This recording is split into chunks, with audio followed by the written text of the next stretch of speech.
and welcome to the technical demonstration of Splunking with SmartStore and Cloudian HyperStore. In this video, we will demonstrate a fully functional Splunk SmartStore with Cloudian HyperStore solution starting from setup all the way to searching data from within SmartStore. Let us begin with getting Cloudian HyperStore ready. We begin by creating a group and a user within that group using Cloudian Management Console CMC. Example user created here is Splunk S2 demo. Once a user is created, gather the access key and the secret key. SmartStore will use these credentials to connect to user's bucket. Next, create a bucket as a target location for the remote path in the indexes.conf. Here, we create a bucket named S3 Splunk S2 demo for that purpose. Moving on to the Splunk configuration. Start by validating that the Splunk indexer can resolve the cluster endpoints of the HyperStore. A ping test will validate the name resolution and network connectivity.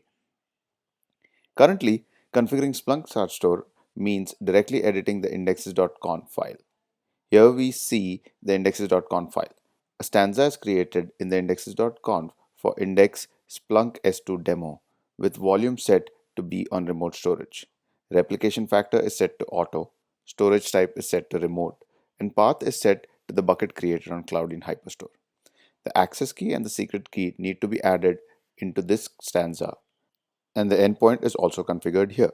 Note, each index requires sole access to either a S3 bucket on Cloudian or sole access to a folder underneath the bucket. SmartStore does not allow multiple indexes with the same S3 path. Once the indexes.conf is set with the remote path, the configuration needs to be pushed to all indexers on the cluster. This can be done by using a bundle push. That will kick off a rolling restart of the Splunk indexes on the cluster. At this time, any indexes that were configured with a remote path will start migrating their warm buckets to SmartStore. Any new indexes that were created will be SmartStore enabled right away. Now that the SmartStore is set up, let's make sure that the newly set up index Splunk S2 demo is actually present and ingesting data. Looking at the Splunk MC, the new index Splunk S2 demo is created and present on all 9 indexers. There is data being ingested into the Splunk S2 demo index. Drill down into more granular details of Splunk S2 demo by executing commands directly from the CLI.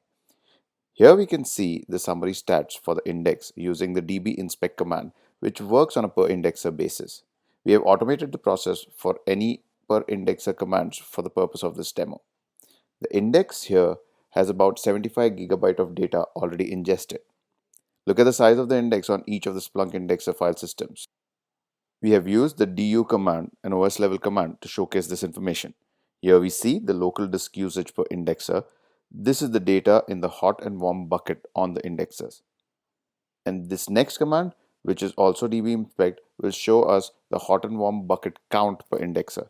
As you can see, all data resides currently in the hot buckets on the local disks. Next, we perform a search for a seeded keyword Poseidon, which occurs every 100k instances. Total search results returned are 1980 occurrences of this particular seed, which matches our expectations. Finally, we start the actual SmartStore operations. We now roll the buckets from hot to warm. This will move the data from hot buckets into SmartStore cache, as well as migrating the master copy onto HyperStore, which is the remote storage. We check the bucket counts again using the command line. Now, all hot buckets have been migrated to warm buckets on SmartStore cache. At this point, SmartStore cache is in sync with the master copy, which resides on Cloudian on the remote storage. Next, we evict the data from SmartStore cache using the curl command. This will remove local copies of the warm buckets in the demo index and ensure that the next request for data is serviced from the master copy, which resides on the remote HyperStore. After cache evictions, we check the MC for activity on Splunk indexes. Here we can see bucket upload activity cluster, which is triggered when we rolled the hot buckets to warm buckets. We again check the Splunk indexer local disk usage. This time, the data on the indexers locally is in kilobytes only. Most of the data has now been rolled over to the warm buckets on the Cloudian HyperStore and the cache has been evicted. Viewing the same index in MC shows the index size as if all of the data is local. It is a much bigger size as Splunk is accounting for the hot buckets which are local as well as warm buckets, even though they reside on the remote storage as we've already seen. We can verify the bomb bucket data actually resides on HyperStore by browsing the CMC for the HyperStore bucket S3 Splunk S2 demo.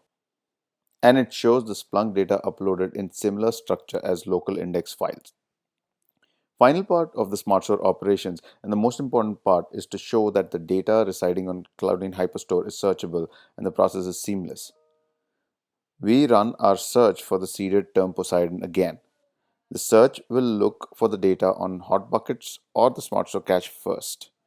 A miss on both automatically triggers a download of buckets from Cloudian HyperStore to Splunk SmartStore cache, and the search results will be serviced from the SmartStore cache. This can be verified by looking at the Splunk MC.